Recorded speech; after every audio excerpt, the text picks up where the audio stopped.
अच्छे लोगों के साथ हमेशा बुरा क्यों होता है?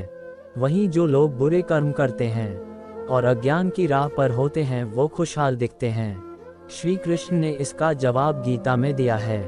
आपने महसूस किया होगा कि जो लोग अच्छे कर्म करते हैं वो परेशान रहते हैं, वहीं जो बुरे कर्म करते हैं वो खुशी से रह रहे होते हैं।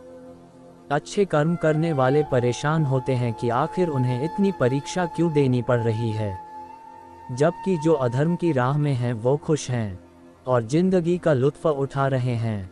अगर आपके मन में भी ये सवाल आया है तो आज हम आपको इसका जवाब देंगे। ये जवाब वो है जो भगवत गीता में लिखा है और श्री कृष्ण ने अर्जुन को दिया था। भगवत गीता में वर्णित कथा के अनुसार जब भी अर्जुन के मन में कोई दुविधा होती थी तो वो श्री कृष्ण के पास पहुंच जाते थे। एक बार की बात है, अर्जुन भगवान श्री कृष्ण के समीप आकर कहा कि वो दुविधा में हैं और इसका जवाब वो श्री कृष्ण से चाहते हैं। श्री कृष्ण ने पूछा कि क्या सवाल है? अर्जुन ने कहा, मुझे ये जानना है कि अच्छे लोगों के साथ हमेशा बुरा ही क्यों होता है, वहीं बुरे लोग खुशहाल दिखते हैं। अर्जुन के मुंह से ऐसी बातें सुनकर श्री कृष्ण मुस्कुराए और कहा, मनुष्य जैसा सोचता है और महसूस करता है वैसा कुछ नहीं होता है, बल्कि अज्ञानता की वजह से वो सच्चाई नहीं समझ पाता है। अर्जुन उनकी ये बात समझ नहीं पाए। इसके बाद श्री कृष्ण ने क्या कहा वो जानते हैं। श्री कृष्ण ने अर्जुन से कहा, पार्थ, मैं तुम्हें एक कथा सुनाता हूँ, उसे सुनकर तुम समझ जाओगे कि हर प्राणी को उसके कर्म के हिसाब से ही फल मिलता है। प्रकृति हर किसी को अपनी राह चुनने का मौका देती है। अब वो मनुष्य की इच्छा पर निर्भर करता है कि उसे धर्म की राह चुननी है या अधर्म की।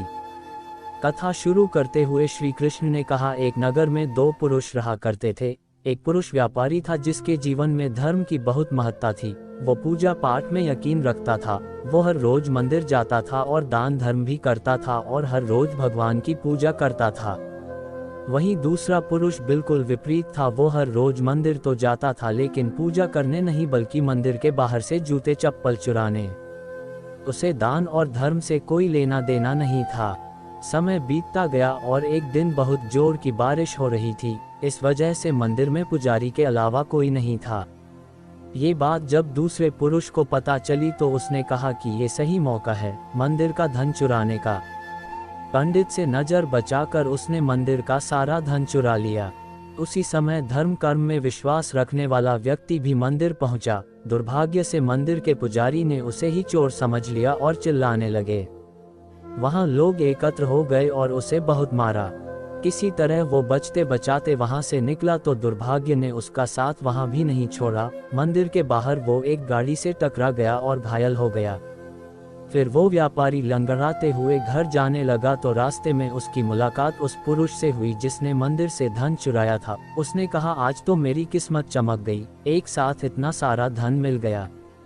ये सब देखकर उसे बहुत बुरा लगा और उसने अपने घर से भगवान की सारी तस्वीरें निकाल दी। कुछ सालों बाद दोनों की पुरुषों की मृत्यु हो गई। मरने के बाद जब दोनों यमराज की सभा में पहुंचे और भले पुरुष ने दूसरे व्यक्ति को देखा तो उसे बहुत गुस्सा आया।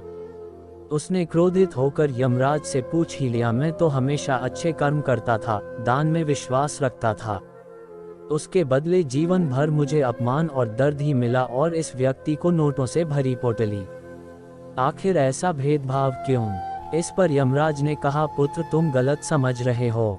जिस दिन तुम्हारी गाड़ी से टक्कर हुई थी वो दिन तुम्हारे जीवन का आखिरी दिन था, परंतु तुम्हारे अच्छे कर्मों की वजह से तुम्हारी मौत सिर्फ एक छोटी से चोट में बदल गई। तुम इस दुष्ट व्यक्ति के बारे में जानना चाहते हो। दरअसल इसके भाग्य में राजयोग था, मगर इसके कुकर्मों और अधर्म की वजह से वो सिर्फ एक छोटी सी धन की पोटली में बदल गया। कथा सुनाने के बाद श्री कृष्ण अर्जुन से कहते हैं, पार्थ, क्या अब तुम्हें तुम्हारे सवाल का जवाब मिल गया? ऐसा सोचना कि भगवान तुम्हारे कर्मों को नजरअंदाज कर रहे हैं, ये बिल्कुल भी सत्य नहीं है। भगवान हमें कब क्या किस रूप में दे रहा है मनुष्य को समझ में नहीं आता है। मगर आप अच्छे कर्म करते रहें तो भगवान की कृपा हमेशा बनी रहती है। इसलिए अपने अच्छे कर्मों को बदलना नहीं चाहिए, क्योंकि उसका फल हमें इसी जीवन में मिलता है। इसलिए मनुष्य का फर्ज है कि वो हमेशा अच्छे कर्म करते रहें, क्योंकि श्री कृष्ण ने गीता में भी बताया है कि किसी के द्वारा किया गया कर्म बेकार नहीं जाता है, चाहे वो अच्छा हो या बुरा।